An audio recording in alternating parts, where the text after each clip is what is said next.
Good evening. My name is Jamie Tolliver. As you know, I am running for the St. Louis County Executive seat.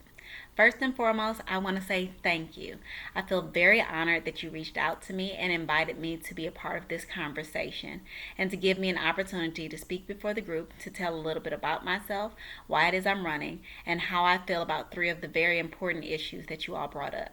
So, to give a little bit of information about myself, I am a single mom of two small children, a boy and a girl, 8 and 10 respectively.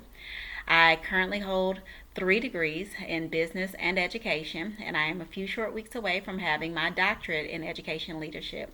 I've worked in numerous fields in my 36 brief years on this earth, and I feel as though there are lots of things that I can relate to that not everybody feels as though they can relate to. When I talk to people of varying age groups, various races, there are definitely things that I feel like I can relate to in all walks.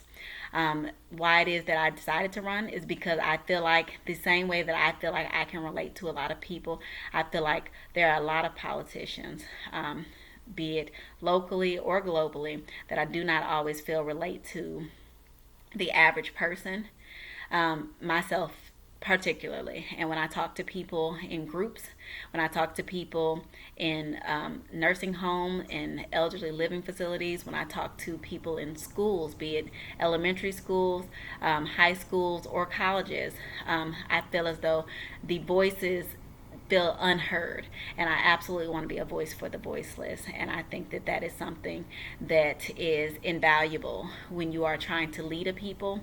It seems that you need to be the person where they know that you have their best interest in mind, not simply because you've learned about it or you read about it, but simply because you've lived it. So, in relation to the question that you've asked, how did I feel like the responses to the COVID crisis were dealt with? I definitely feel like I want to give a huge thumbs up and an applause to all of the frontline workers, everyone in the healthcare system, every nurse, every doctor, every surgeon, every technologist.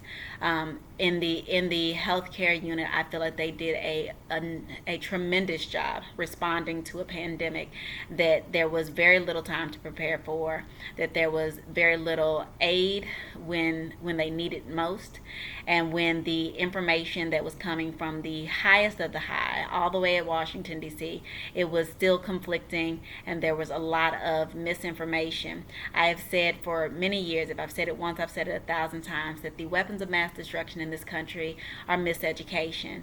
Many people are misled, misguided, and misinformed, and I feel like this COVID crisis was in no way a contradiction to that theory. However, I do feel like the county did open too soon. I think that it was absolutely egregious when you look at the statistics that in the entire state of Missouri, St. Louis County by itself held more than 50% of all of the overall deaths, and we are ranking, I want to say, number one in the amount of cases for the entire state. And it's odd because I live here, so it's kind of when you think about having to go back to work. I think that we should have absolutely looked to the places where the incidences were not as high, be it locally, as far as the Missouri, other places in the United States, or even globally. We should have taken our cues from places where they gradually reopened. And they had phases, and I think that it should have been a plan set in place where they gave some directives as to the best procedures given statistical data and scientific evidence as to what would be the best way for businesses to reopen. When we talk about things like the budget and how we are going to deal with any shortfalls, I think that the key words for that would be diversion and delay. And that does not mean that we are going to put things off that are very necessary, but there are some things that we've put a lot of time, money, and effort into where we absolutely could say, okay, we're going to create a plan, and there should be a very transparent plan. There should be a full on communication both with the residents but also with every branch of leadership, from every councilman, alderman, mayor, or city representative, so that we're all on the same page. That says maybe we can put a hold on something like, say, sewage or a public transportation cost, in lieu of saying that we're going to offer more health care advances for certain businesses in certain areas, so we can offer more employment to certain people in certain areas, and so that the money is being dispersed in such a way where it's going where it is most needed. And when we talk about things about being most needed, that brings us to the third question that you asked, that was in regards to racial equity and what we were going to do to rebuild what is clearly a large racial divide, not only here in the county, because it's not new. It's been this way since Ferguson, and it is continuing to grow with every other senseless death. And I think that the way that we build retrust and the way that we build hope, the way that we build faith in the community, is when we have people in leadership that says, we hear you, we see you, what can we do with you, not for you and not to you, but what can we do with you, to make sure that you feel safe and secure. Because honestly, it doesn't necessarily need to be defund the police in the way in which people feel like that just means that it's going to be complete anarchy and that there won't be police. It doesn't mean that we need to uproot the entire safety system, but it simply means that we do things where we hold people accountable when they need to be held accountable, that we address policy, that we address training, that we address what is systematic, because that is what people are saying. I'm not sure if you know, but the terms of racism have been redefined to include the systematic oppression of peoples, and I think that right now that is something that we really need to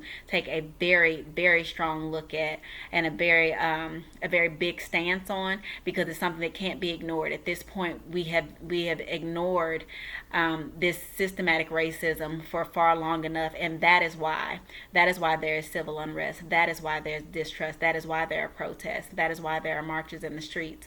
And so, in order for that to be squelched, we absolutely need to address it and not ignore it, not wait for it to go away. We cannot ignore this racial unrest anymore now than we can avoid and wait for COVID to go away. So I think that I personally am a voice and a face and a lifestyle that speaks to so many people in the county, from every age group. And I believe that my platforms of healthcare, education, homelessness, and social justice, amongst the other, environmental, are definitely things that people want to, need to, and a voice that they want to get on board with.